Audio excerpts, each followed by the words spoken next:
You're listening to Soap Dirt, the latest in television entertainment news. Hey there, Y&R fans. It is Belinda from Soap Dirt, and I've got an early look at just a few spoilers for next week on Young the Restless. Of course, we will still have our full weekly spoilers as always, but there is exciting stuff to talk about. There is a fire and a lunatic is on the loose as a result. I cannot wait to unpack these spoilers for what's happening next week on the CBS Soap for you. But if you haven't already, reach down, click subscribe so you don't miss any of our updates. So you guys won't have seen Friday's show yet, but there was some pretty good stuff happening on Friday. I'm just going to tell you real quick, just to kind of give you some context for some of the other stuff I'm about to talk about. So Victoria talks to Nate about Claire. That's very sweet. And then he leaves when Cole walks up, and then they do some bonding. The spoiler almost made it sound like kind of Victoria and Nate were, I don't know, having that boyfriend-girlfriend feeling again, but it really wasn't like that. It was just a very casual conversation. Diane and Nikki were kind of playing tit for tat, just kind of snarking at each other at Crimson Lights. But then Diane was nice and was like, look, I know you're going through a hard time. It's none of my business. I'm cool with Jack supporting you. And Nikki was nice, but then she was getting snarky again, and Diane called her out, and they ended up kind of being okay, pleasant. And they're not going to ever be bowling buddies. And Tracy hops on a flight with Ashley to Paris. Ashley has decided to go over there, although I don't know how much truth she thinks she's going to get since Tucker told her to go over there and do it, which means to me, he knows something. We'll see how it goes. Jack's not happy that she left, feels a little better about Tracy going along, but Diane tells Jack she thinks it's a good thing that Ashley has gone to find the truth. And Audra tries to seduce Nate into conspiring with her to take Tucker's company from him. Meanwhile, Tucker begs Audra to reconcile, and she says, no, thank you. No, thank you at all, because I know I'm second choice behind Ashley, and I won't be anybody's second choice. Well, good for her. All right, so next week on Young the Restless, we've got 4 huge spoiler scenes that I'm super excited about. Nikki and Jack are talking, and she tells him that her whole life is spiraling out of control, and she says, and it's my fault. And Jack's like, whoa, we're going to fix this. As a matter of fact, I have an idea. So yeah, to some extent, Nikki's life is spiraling out of her control, but I don't think it's her fault at all. Maybe that's just the addiction talking and that guilt talking. And Nikki's been asking Jack for help while also insisting they hide the fact from Victor that he is helping her, that he's basically acting as her new sponsor while Seth has fallen off the wagon himself. So I'm curious what exactly Jack thinks he can do to help her. I mean, he can go to meetings with her. He could become her formal sponsor. Victor's not going to like it, but Victor doesn't like her other sponsor, Seth, either. So, and she has refused to go to rehab. So we'll see how it goes. The second big spoiler is with Summer Newman and Chance Chancellor.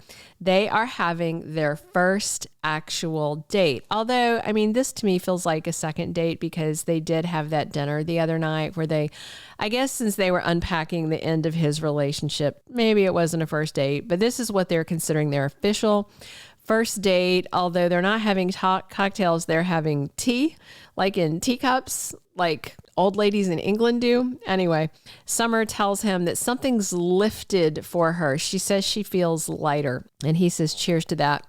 So this is big stuff because Sweeps is kicking off on Thursday, February 1st.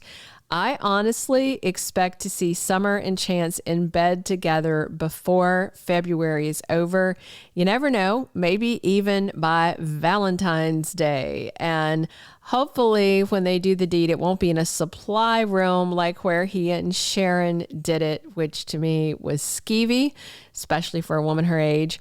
I mean, it's one of those things where, it's not an age thing. I guess it's a age and a new relationship thing, It just seems weird to me as an adult that she's doing that. So I don't know. At any rate, I just hope when they do it, it's in a bed, not in a creepy supply closet with paper towels and coffee stir sticks falling on their backsides. We also have Nate and Audra talking at Society. It looks like Audra Charles is fired or quit, but probably fired. She's kind of sitting pouting at Society. And Nate says, "You didn't quit, did you? Nikki fired you." You know, the week that we're in right now, these are spoilers for next week. The week we're in right now, Audra did say she regretted opening up to Nikki about her alcoholic father and worried this would all come back to bite her because Nikki's kind of spiraling out.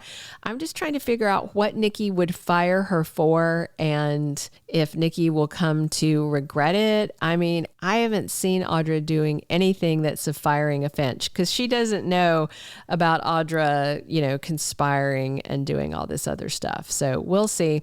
But Audra already has her eye on Glissade, Tucker's company. She wants to take it away from him, and she thinks Nate is just the clever guy to help her make this happen. So I just wonder if they're going to scheme. I'm all right with Nate and Audra scheming. I think that would be fun, and I don't care if they take Tucker's company. I think it'd be funny as heck.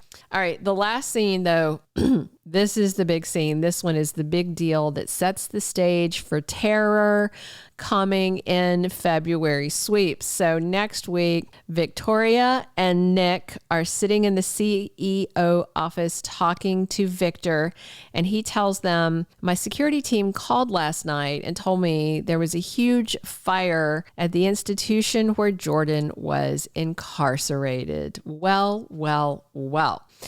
Nick's doing his usual pouty face thing that is all we see him doing lately, but Victoria chimes in and says, "So Jordan could be dead, or she could be out there again, ready to do God knows what." Yeah, it's the latter. It's the doing God knows what. She's not dead. I mean, think about it. Jordan just called Claire and Claire said, "You're dead to me." And then all of a sudden the jail catches on fire. And yeah, by the time they get done digging through the rubble, they're going to find out that Jordan's body isn't there unless Jordan somehow managed to put something on somebody else that burned to death to make it look like it's her. Of course, she's alive. She's heading to Genoa City in February sweeps. And remember, Adam Newman just warned all of them recently that the threat is ongoing and they need to have caution. Victoria poo-pooed him. Matter of fact, she's acting pretty much like Witch-toria at this point. I've seen a lot of people on social media just flat out calling her witchy because of the way she's treating Adam, as if his concerns are frivolous, as if this is about his ego. It's not. It's about the fact that he's worried that Claire and Jordan almost wiped out most of his family, and he is worried these lunatics might come back and try to finish the job they started, rather than Victoria being like, "Oh, that's nice that my brother's worried about me. She's just being a big old bee." And I don't think that's going to stop it anytime soon. I really hope that Adam takes down Jordan and that he's the savior of the Newman family. So maybe, just maybe, Nick will stop making that puffy face that Nick the Stick makes whenever Adam is in the room, and maybe Victoria will stop acting like she's been acting for quite a while. It's not attractive, not enjoying it. All right, those are all of the next week spoilers that I have for you. Come back tomorrow because I will have a full roster of weekly spoilers dated for every day of the week. This is just another glimpse at some early spoilers that are coming out. I'm happy to bring these to you. Please drop your comments below on what you are excited to see. Are you worried about what Jordan's going to do? Let me know what you think she's going to do when she hits Genoa City. And be sure and click subscribe if you haven't. Come back soon. As always, it's Belinda from Soap Dirt. Thank you for being a loyal listener. Follow us wherever you get your podcast, because you don't want to miss the next episode. Soap Dirt is on all the major podcast platforms, including Apple Podcast, Spotify, iHeartRadio, and more.